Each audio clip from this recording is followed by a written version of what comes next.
네, 안녕하십니까. 오늘도 9월 25일입니다. 수요일 오후고요. 이번 주제는 미국 증시 캐치업 시리즈로 AI 섹터 급등에 대해서 제가 가진 생각을 말씀드리는 시간을 갖도록 하겠습니다.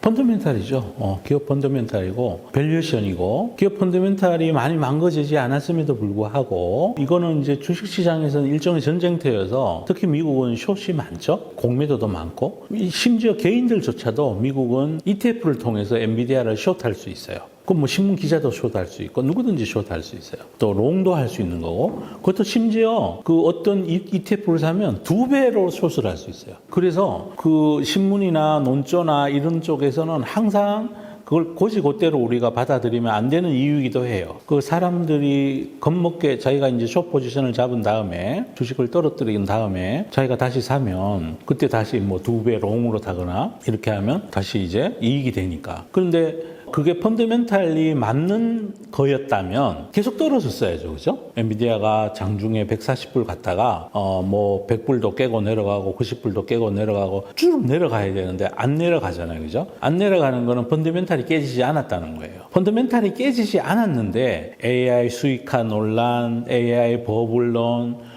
뭐 무슨 옛날에 인터넷 시절에 시스코 닷컴 뭐 시스코처럼 그렇게 주가가 버블이 있니 온갖 말로 다 때렸잖아요. 그 주식을 말로 때린 거예요. 말로 때렸고 저는 그 사이에 말로 때린 주가가 어디까지 떨어지는 거에 대해서 미리 예단할 수 없기 때문에 리스크 관리도 일부는 좀 해야 되고 그리고 실적 발표 나왔을 때 실적은 서프라이즈 나왔는데 이제 매출액 총 이익률만 조금 낮아졌죠. 78.3가 얼마에서 75점 얼마로 떨어졌으니까 그것도 이제 트집이 잡혔고 그런데다가 블랙웰 출시 지연 이슈도 또 그러한 주가 조정의 빌미를 준 거고 이러저러한 것들로 막 열심히 막 쟤 망할 거야라고 얘기를 했는데 일정 수준까지만 내려가고 110불대 정도는 그리고 100불대 그건 100불대로 내려간 건 엔캐리 트레이드 때문에 내려간 거고 그걸 제외하고 놓고 펀더멘탈 밸류 하단이라고 할 수 있는 110불대를 지지했단 말이죠. 그리고 이제 생각이 바뀐 거죠. 시장 참여자들이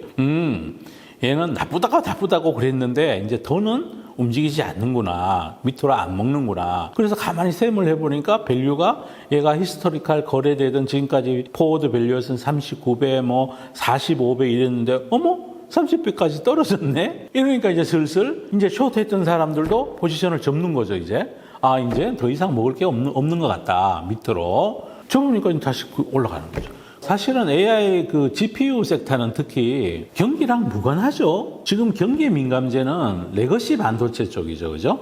범용 반도체 이런 쪽이고 GPU는 지금 이제 1년 반 된 새로운 산업혁명 같은 새로운 사이클이 시작되는 그 핵심에 있는 거죠. 사실은 경기랑 관련이 없는데도 경기 우려 있다 그러면서 들고 패고 무슨 AI 버블이라고 들고 패고 그래서 이제 열심히 패본 거죠. 패봤는데 더는 안 내려가는 거예요. 더는 안 내려가니까 이제 스탠스를 바꿔야 되죠. 그죠? 아이고 열심히 나쁘다 그랬는데 90불도 안 가고 80불도 안 가니까 110불조차 안 깨지니까 모두 다 세면 하잖아요. 우리가. 앞으로 포워드 밸류에이션도 보고 그리고 이제 기업의 정보들도 보고 하다 보니까 이거 이제 더 이상 얘가 이제 안 내리겠구나. 그러면 이제 셀을 롱으로 바꿔야지라고 사람들이 생각을 하기 시작한 거예요.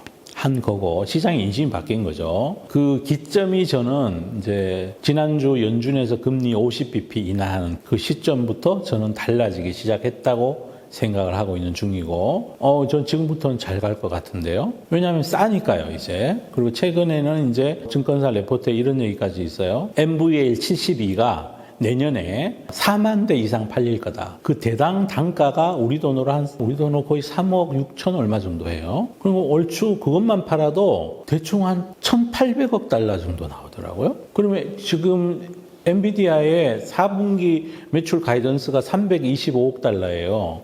그러면 성장이 없다고 가정했을 때 325억 곱하기 4개 분기를 하면 1,300억 불 정도가 되잖아요. 그죠? 내년에 MVL 72만 가지고 1,800억 불을 배출하니까. 그러면 MVL 36도 팔릴 거고 호퍼 시리즈도 여전히 팔릴 거예요. 왜냐하면 MVL 시리즈는 하이퍼 스케일러를 위한 거지, 이런 그 중소 규모의 뭐 작은 나라들, 작은 연구소, 작은 통신사, 그런 데들에서 어떤 데이터 센터에 들어가는 그걸 만드는 데는 여전히 호퍼가 팔릴 거니까. 이제 그렇게 생각하고 밸류에이션을 해보면, 내년에도 한 40% 성장하겠네. 그럼 내년도에 40% 성장하면은 PEG로 했을 때도 지금 PER이 30배라 그러면 PEG가 1이 안 되잖아요. 그러니까 주가가 오르겠죠? 오르겠죠. 그런데다가 이제 최근에 나온 뉴스는 이제 모건 스탠리가 또 뭐 4분기에만 블랙웰 시리즈가 뭐 4만 몇 회인가 뭐 또 팔린대요. 그러면 이제 엠블레이 시리즈의 매출 구성비가 높아지게 되면 매출 총 이익률 자체도 증가할 겁니다. 지금 75까지 떨어져 있는데 GP 마진율이, 이거는 아마 이번 분기에도 GP 마진율은 좀 더 떨어질 수 있을지 몰라요. 호퍼 시리즈 비중이 높다면. 그러면 호퍼 시리즈는 블랙웰 시리즈로 그게 신제품이 많이 팔려야 되니까 약간 조금은 가격을 낮게 설정할 이유도 생기겠죠, 그죠? 뭐 그러면 약간 매출 총률은 떨어지더라도 이미 그 이슈는 주가에 다 프라이싱이 됐기 때문에 이제 지금부터는 크게 작은 호재만 나와도 주가는 위로 상방으로 갈 것 같고, 웬만한 악재가 나와도 웬만하면은 주가가 많이 안 밀리는 힘의 균형 이점이, 줄다리기가 이제 숏 우세에서 롱 우세로 힘이 전환되어 있죠. 밸류에이션도 뭐 봐줄만 하고, 그렇게 보고 있습니다. 네.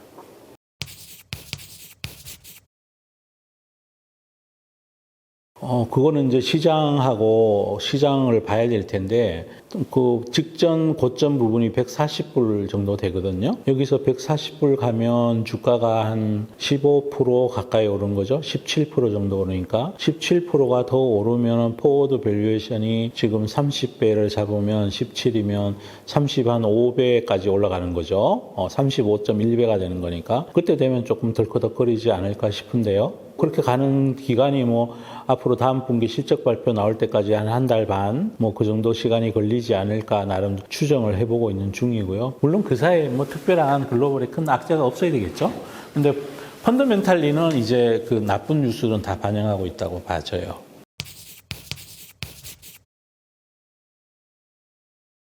삼성전자에는 영향이 없을 것 같고요. 하이닉스에는 조금의 심리적인 영향은 있을 것 같아요.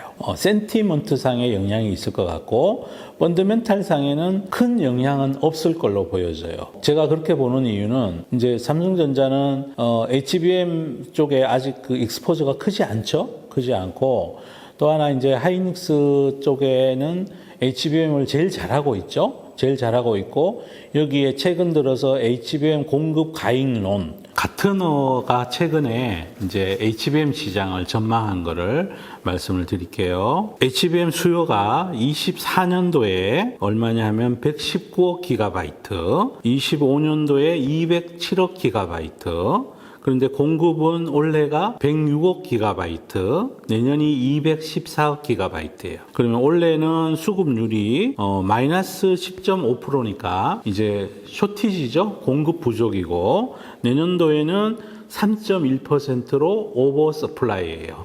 요 전망대로 갔을 때 내년도에 HBM 쪽에서는 이제 공급 가잉의 우려가 있을 수 있다고 얘기할 수 있는 거죠. 최근 모건 스탠리가 반도체 기업들에 대해서 겨울이 오고 있다는 식으로 이제 숏 리포트를 발표하면서 인용했던 거랑은 조금 많이 다른 거죠. 그래서 HBM 쪽은 그 양복으로 치면 맞춤 양복이고 해서 너무 많은 공급 가잉 상태는 현재 기준으로는 안 보인다는 거죠. 그런데 어쨌든 공급 가잉 우려는 내년도에는 실질적으로 있을 것이고, 삼성전자가 혹은 마이크론 테크놀로지가 추가적으로 만약에 캐퍼를 더 HBM 쪽으로 늘리고 엔비디아의 승인을 받는다면 HBM 쪽도 공급 가잉 우려에 처할 수 있는 리스크는 존재한다, 이렇게 보시는 게 맞을 것 같습니다. 그래서 해서 이왕이면 그 상단에 있는 회사를 투자하면 이런 리스크에서 줄어들 수 있죠.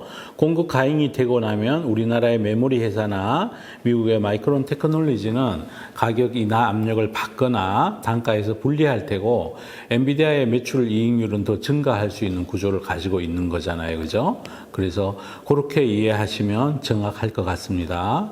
그래서 엔비디아 주가가 올라가게 되면 하이닉스 주가도 반응은 할 텐데 우리 그분님들이 기대한 것만큼 그렇게 가파르게 상승하기는 어려운 펀더멘탈 구조를 가지고 있습니다. 그러면 내년이 오버서플라이가 된다고 그래서 하이닉스 주가의 조정 이유 중에 하나가 그거이기도 했고요. 범용 메모리 쪽도 여전히 지금 요즘 가격이 떨어지고 있죠. 고정거래 가격이 떨어지고 있고 그러면 하이닉스 주가 떨어진 것 중에 HBM 공급 가액론 때문에 떨어진 게 있다면 엔비디아가 만약에 GPU 생산 전망치를 더 상향한다면 하이닉스 주가는 센티먼트가 아니라 펀더멘탈로도 좀 올라야 될 테고 그 대신 또 함수가 또 있어요. 삼성전자가 HBM 3.2에 새로 인증을 받느냐 마느냐 인증을 받는다 그러면 하이닉스는 또 마켓을 좀 잃는 거잖아요. 그죠? 그래서 또 삐그덕삐그덕 거릴 것 같고 어쨌든 우리 투자자들 입장에서 보면 삼성전자하고 하이닉스 비중 보다가 엔비디아 비중이 더 높은 게 맞는 거죠. 왜냐하면 엔비디아에서 공급을 해줘야 얘들이 좋아지는데 엔비디아 자체가 공급을 안 해주게 되면 어차피 삼성전자 하이닉스도 힘들어지니까 그런데 공급을 해줄 권한은 오다를 줄 권한은 엔비디아가 가지고 있는데 아니 그냥 그 갑회사 사면 되지 굳이 을레사를 이번에는 삼성에 많이 주나 이번에 하이닉스 많이 주나 그걸 고민할 이유는 없는 거잖아요. 극단적으로 생각해 보면 그런 측면에서 봤을 때 국내 반도체 기업을 투자하는 일정한 비중, 이번 분기 영업이익 기준으로 하이닉스 시가총액이 이제 반도체 쪽 영업이익이 하이닉스가 6.7조 뭐 넘게 나온다 그러고요. 삼성전자가 7.6조 가까이 나온다 그러는데 양사의 시가총액 차이를 비교해 보시면 반도체 부분이 삼성전자가 훨씬 고평가되어 있죠, 지금. 하이닉스 대비해서. PER로도 그러고 하이닉스 PER은 원래 연말로 7배고 내년으로 4배로 떨어진다고 그래요. 삼성전자는 그보다 밸류에이션이 훨씬 높고요. 그러니까 같이 지금까지는 동조화해서 고점 대비해서 떨어진 이율은 비슷했지만 지금부터는 좀 펀더멘탈을 반영하면 밸류에이션을 반영하면 차별화되지 않을까 그렇게 생각하고 있어요. 엔비디아 주가가 오르면 거기에 대한 심리적인 센티먼트 개선도는 하이닉스가 더 강하고 밸류에이션도 싸고 그렇습니다.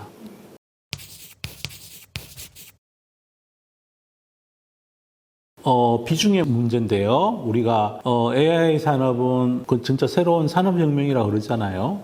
그 대신에 이거를 왔다 갔다 하지 마시고 그냥 내가 글로벌 산업에 대한 내 비중을 일정 부분 가지고 가겠다 이런 마인드로 괜히 뭐 내일 내릴 것 같아서 인버스 ETF를 사고 반도체 ETF를 사고 이번에도 그 뉴스에 봤더니 필라델피아 반도체 지수 하락 배팅 그걸 우리 국내 투자가들이 650억어치나 샀다고 그것도 하락률의 2배 추종하는 거 그거 해서 돈 많이 잃었어요 이미 자꾸 그걸 매매 마인드로 접근하시니까 그러거든요.